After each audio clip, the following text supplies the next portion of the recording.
Hello all YouTubers, I am the Weather Dude. Welcome back to my YouTube channel. Thank you for tuning back into this major Hurricane Delta coverage for October 6, 2020. Before I get on with today's video, however, if you guys want to stay up to date with the latest forecast and best forecast from the Weather Dude, then please, every single one of you that is not subscribed, please click the subscribe and the ring and the notification bell so you guys stay up to date with the latest The Weather Dude content. And also, please watch the whole video. Thank you guys so much, by the way, for 1,000 subscribers. It really does mean a lot to me. And this is taking the next step towards monetization, so please watch the whole video. It really does help out my channel a lot. And also, please give this video a like and share this with your friends. Thank you. Now let's get on with today's video.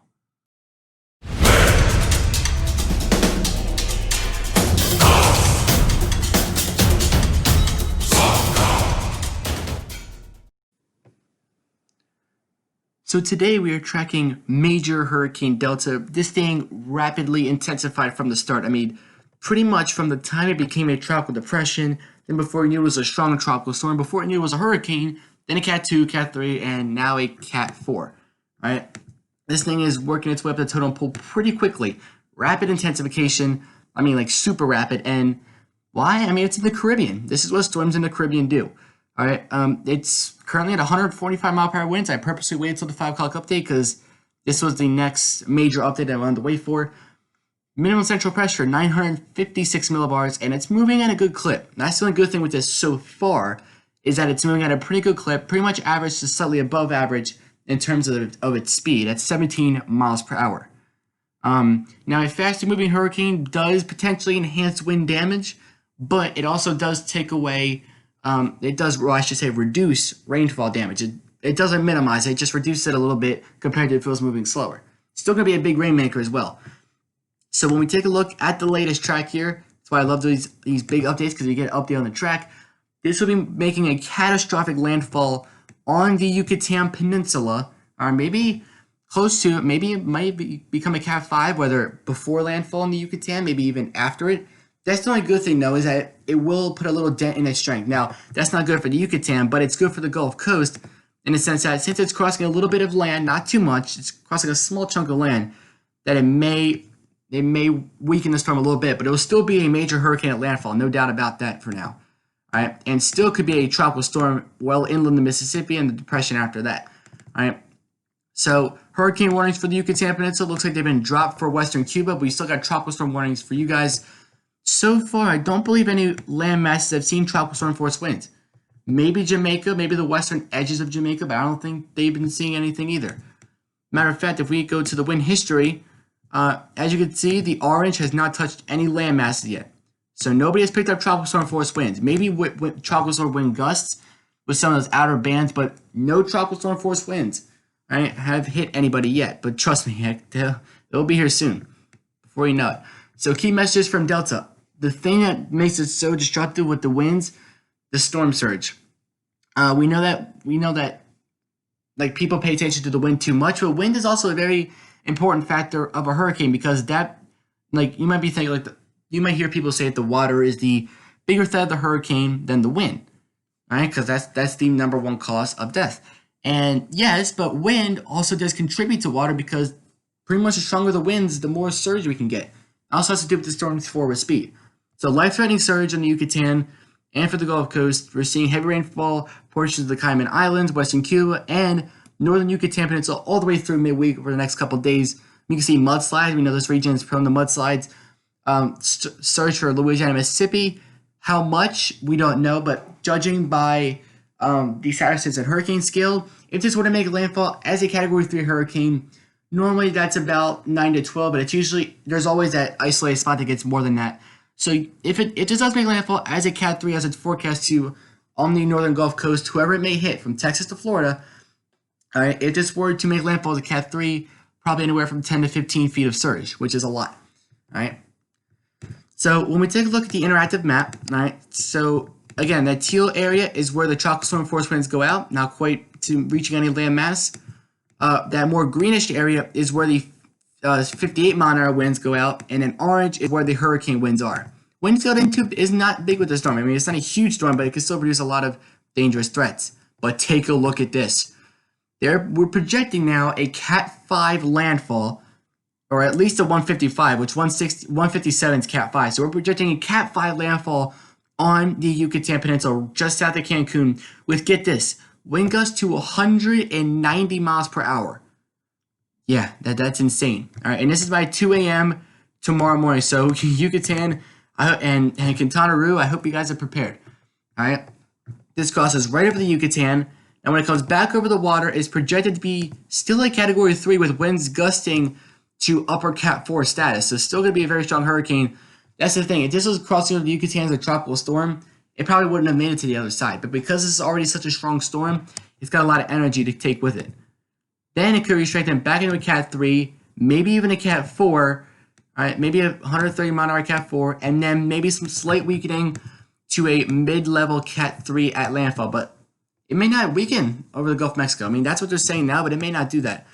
So a Cat 5 landfall is projected now for the Yucatan Peninsula and Quintana Roo. So Cancun, one of the more populated regions in Quintana Roo.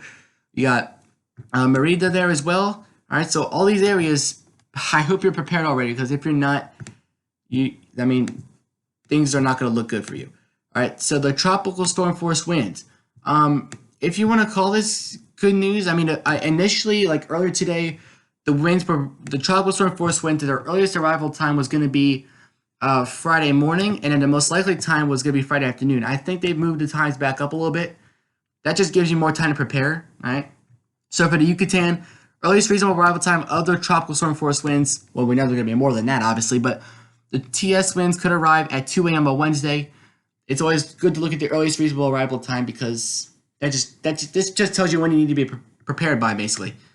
All right. Then in northern Gulf Coast, maybe overnight Thursday into very early Friday morning is when you can see those TS winds arrive. Again, Delta is 120 knots, which is pretty much a Cat 4. Pressure really low at 956 millibars, right? So this is ultra low pressure. Not record low, but when we've seen it, it's very low. Aircraft reconnaissance, I don't get what this is, because I don't know if they're trying to avoid the bands, but they've been flying in a very awkward pattern. We're going to come back to them towards the end of the video, so stick around if you want to hear the aircraft reconnaissance data. We're going to refresh this at the end of the video and see if they get any new data. All right, in the meantime, we're going to take a look at the satellite imagery. Look at this beast. Oh my goodness. All right, we got the huge area convection. Now, this may be going through what's called an eye wall replacement cycle, all right, where storms, when they usually get to this status, Florence had to go through this when it became a Cat 4 hurricane. Usually when it gets to a Cat 4, we see this happen, or Cat 3, or maybe even Cat 5 happens, but sometimes if it gets lucky enough to wait that long. You can see we can see the eye earlier. Now we can't really see much of the eye. It's not as well defined. That doesn't mean it's weakening. That just means that it may be going through that eye wall replacement cycle. Usually after that, it'll go back to strengthening, and after the eye wall replacement cycle, a storm in general may strengthen faster than it was strengthening in the first place. So that's really bad news. All right. But you can still see a little very rough indication of the eye right there. But it's still nonetheless a very powerful storm, and some of its outer edges are probably already starting to affect Cancun. We're probably already starting to see some outer bands make their way in. And why is this happening? Well, we're dropping into a La Nina. All right, we've arrived there over the past month, 2 months. All right, and we've only been trending down from there. So that's an explanation. Also, sea surface temperatures for the Caribbean, they're already so warm by themselves, even if they were average. But when you add 1-2 degrees Celsius above average waters in the Caribbean, not a good scenario. Sea surface temperatures are 30 Celsius or pushing 31, meaning close to 90 degrees Fahrenheit. Pretty much some of the warmest we've seen all year. Also, have to look at the ship's diagnostic message. Take a look at this. Shear is going to be at its bare minimum, record low amounts of shear, so meaning storm really can't weaken. All right. And then, of course, after it makes landfall, the shear will be going up. All right, but that's after it's on land, right? We have to focus when it's over the ocean, because that's when it gets its time to strengthen. Sea surface temperatures could be going up a little bit more from here, then maybe going down after it makes landfall, after it comes over the Gulf, maybe some 29 degrees Celsius sea surface temperatures, so maybe mid to upper 80s. Storm speed will be fluctuating. It could slow down momentarily, and then maybe go back up, then slow down again once it enters the Gulf of Mexico. All right, and up until its landfall, it could be moving a bit slower than it is now, which is bad news. and then strengthening after it makes that landfall. And wow, the heat content, like I really have not seen this before ever since I've been looking at this. Wow, 100 to 121. This is the reason right here. Between this, the intense heat content, the epically warm sea surface temperatures, and ultra low amounts of shear, there's really nothing to stop this storm, and there's really no dry air either. All right, that usually will come in later on in the year once activity starts dying down a little bit. But we can still see hurricanes in November as well, or at least tropical storms. So taking a look at where the low is currently located, here it is, about 83.5 degrees west, 18.5 or so degrees north. As you can see, there is the current location of the storm center. All right, just in case you guys like looking at coordinates, there you go. All right, model track guidance. All the models agree, everyone is spot on, that the next 24 hours will be moving right over Cancun. All right, all the models agree up until 48 hours. After that, it gets a bit tricky.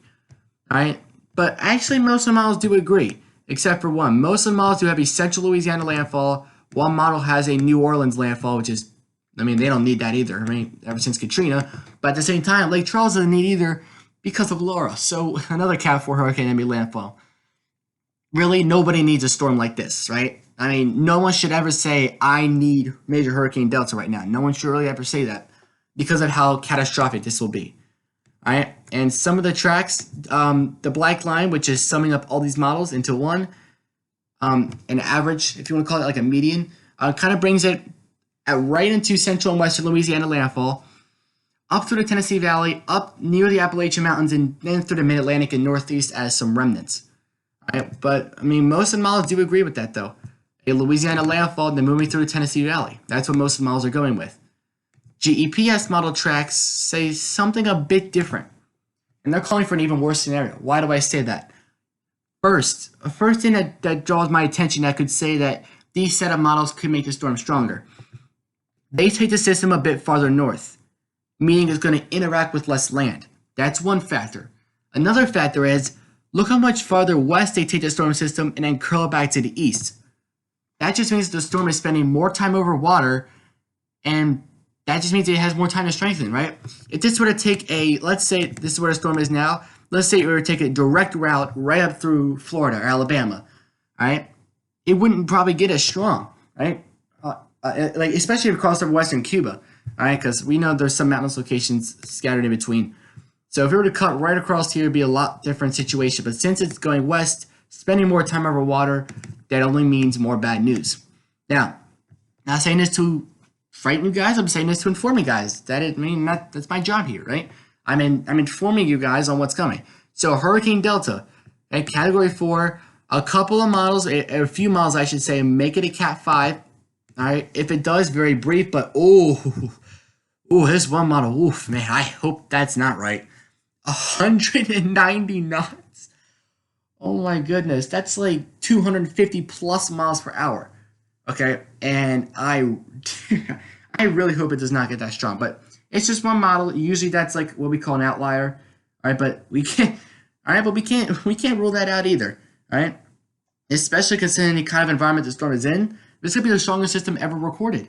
We know some of the most catastrophic hurricanes like Michael that hit Florida happened in October. Wilma, the strongest storm ever recorded, the lowest pressure, like down to 880 millibars, I think, was in October.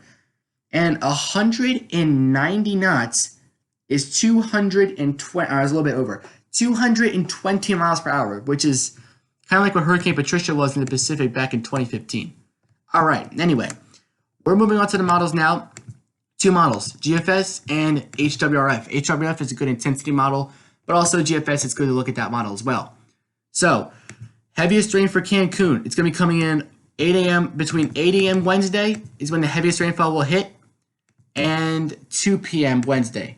Then after that, storm leaves, it strengthens even more, all right? Then it makes landfall right, like literally right in the middle of Louisiana, like half and half almost, as a very, very strong hurricane. All right, we're talking about Cat 3, maybe even Cat 4.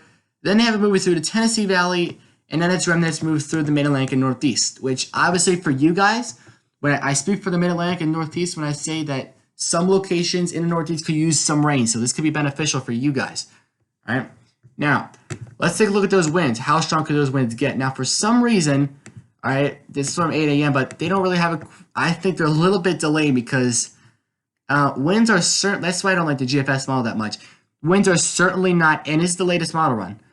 Winds are not 80 knots right now. They're 120 knots.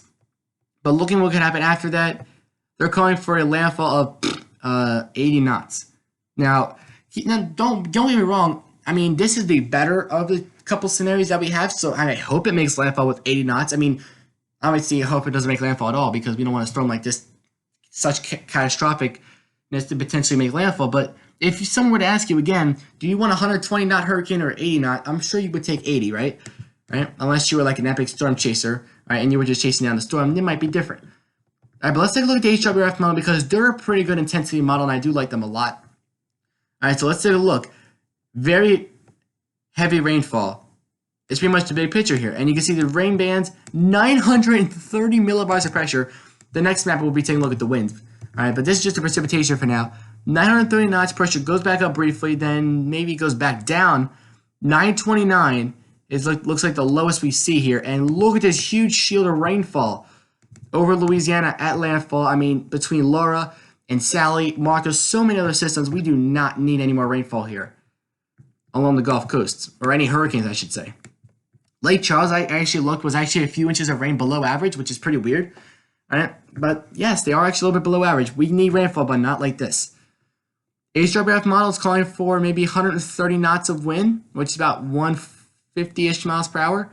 All right, so they have a little bit weaker. Like I said, 12Z run, that means even though the 12Z model runs come out around 3 or 4 in the afternoon, 12Z, it typically means 8 a.m. this morning. So even though the model runs are released like 1, 2, 3 in the afternoon for the 12Z, 12Z in weather terms is 8 o'clock in the morning. All right, so again, but still looking very, very healthy. Huge storm. I mean, we're seeing tropical storm force winds go all the way to New Orleans, all the way to maybe even Beaumont and Port Arthur. So very epic storm system we're talking about here. I think once the models update, they'll be able to update on the strength better. I mean, I don't blame the models either. It's hard to keep up with such a rapidly intensifying storm like this. All right, so there's a storm, cyclone vorticity signature moving up through and making landfall on Louisiana there, right as a Category 3 major hurricane, as you can see right there. So a beast of a storm here. Stay tuned for updates, guys. It's gonna be one heck of a storm to track. All right, don't get me wrong. 145 mile. I mean, really, all the storm needs is 12 miles an hour more of wind, and that's a Cat 5. This is like one of the most rapidly intensified storms I've seen. Like, honestly. So thank you guys for watching today's video. Stay tuned. This is a high alert. I am the Weather Dude, signing off. Till next time, I'll catch you guys in the next video.